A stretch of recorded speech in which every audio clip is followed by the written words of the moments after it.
Hey, today I'm going to tell y'all about the movie Sinners. I saw it the other night and enjoyed it so much. Y'all, this movie is so good. Before I go on, let me tell you, this review contains spoilers. In case you don't know, the movie is about identical twins, Smoke and Stack. That's funny, right? Smoke and Stack. Anyway, both roles are played by Michael B. Jordan. Smoke and Stack are World War I veterans who return to their home in Mississippi after living years in Chicago. The year is 1932. They used money they stole from gangsters in Chicago to buy a small mill from a racist landowner to start a jute joint for the black community. Their cousin Sammy, who sings and plays the guitar, joins them. Sammy is going against the wishes of his pastor daddy, who warns him that music is dangerous and holds supernatural powers. He wants Sammy to give that life up, have nothing to do with it. So now the twins go into town to hire more people. They hire a group of people to perform at the Jew joint on opening night. That includes someone to play the piano, a singer named Pearlin, who is married and the cousin Sammy gets a crush on. Smoke's wife Annie, who he is separated from, helps on opening night, as well as local Chinese shop owners Grace and Bo. Now, Stack has reconnected with his ex-girlfriend Mary, who passes for white but is secretly 1/8 black. Mary resents Stack because she feels he abandoned her when he moved to Chicago. He tries to explain that a black man and a white woman would never be accepted and tells her several times to just leave him alone. But they always come back together. There's a little tension now between Smoke and Annie because she believes in hoodoo and he doesn't. Guess where she's from? Louisiana. She tells him her practices kept him and his brother safe while they were up north, but Smoke reminds her that their baby died, so it didn't keep the infant safe.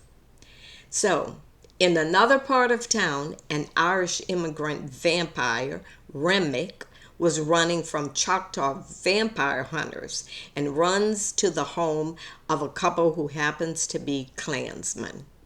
He turns them. So now the Jew joint is open and it's a full house. They are having a blast. Here's what you need to know about Smoke and Stack. Stack is like a salesman. Smoke sees himself as a father, but a man who is unredeemable because of his past sins. And he also sees himself as a soldier, which to him means a killer.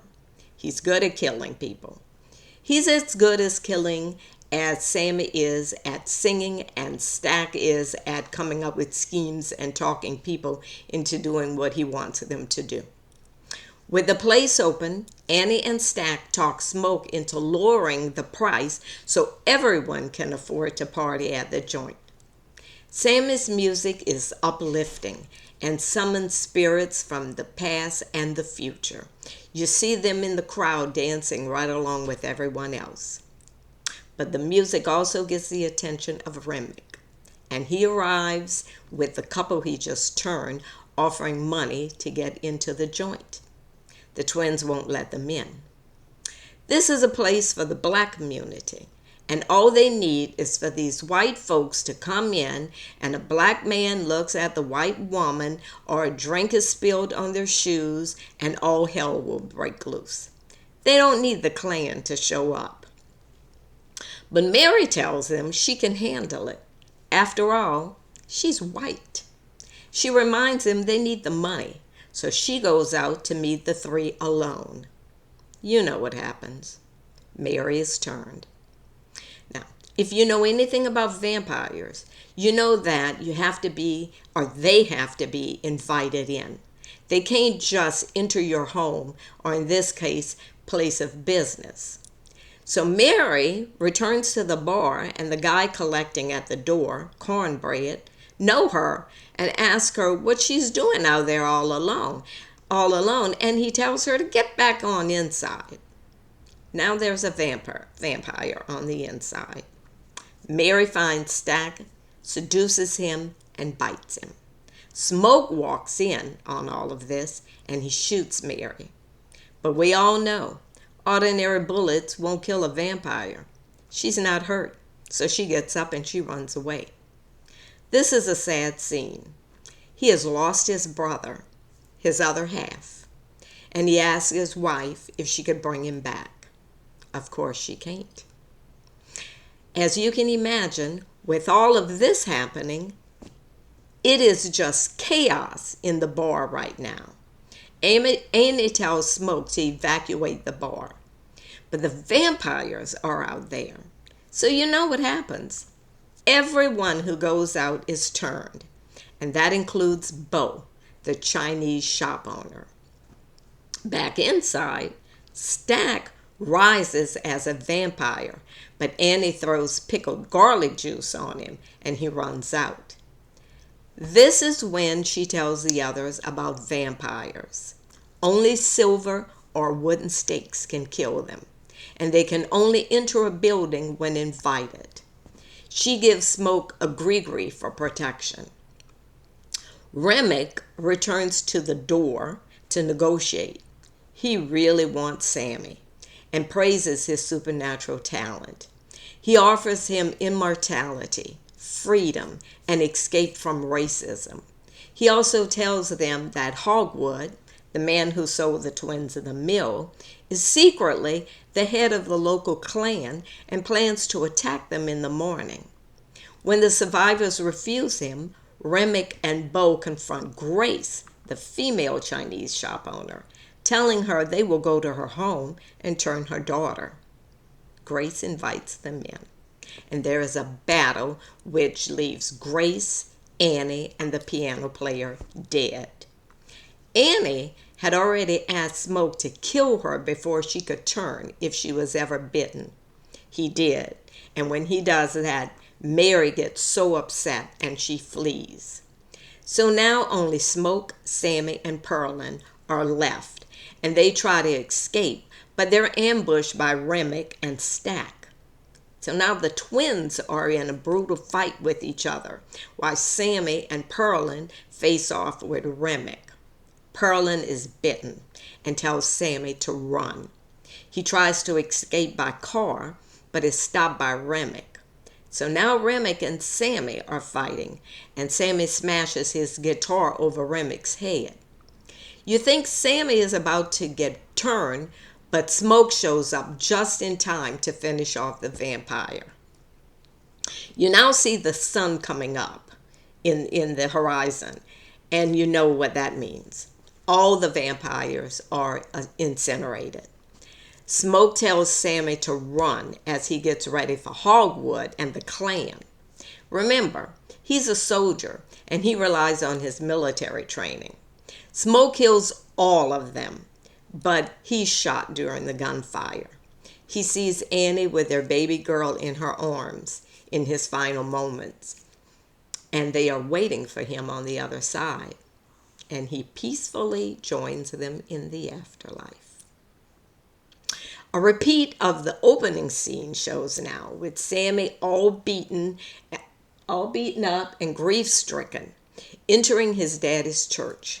His daddy begs him to give up music and seek salvation. Sammy doesn't. He leaves with what is left of his guitar in his hand. Now, at this point of the movie, you might want to get up and leave. You think it's over. Don't.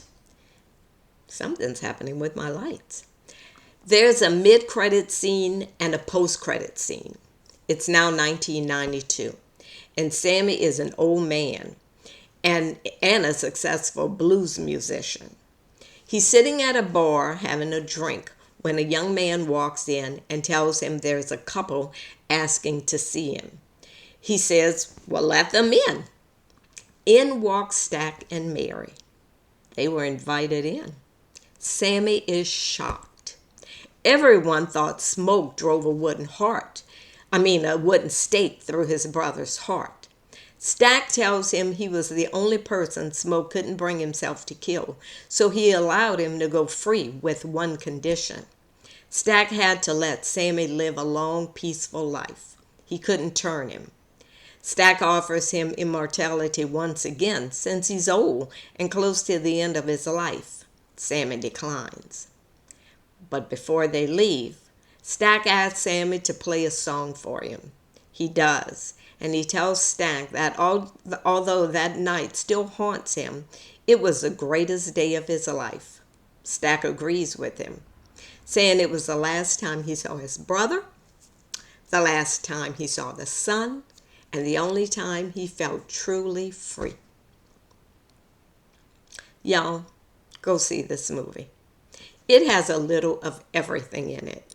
Good music, good acting, double Michael B. Jordan, and vampires. Although it does address Jim Crow and racism, it's not the kind of movie that will leave you pissed off. For me, it was like, yeah, that's how it was. So far, this is the best movie I've seen this year. And guess what? When it streams, I'm going to watch it again. I'm Giselle Cooper. Thanks for watching, and I'll see y'all next week. Oh, happy Easter.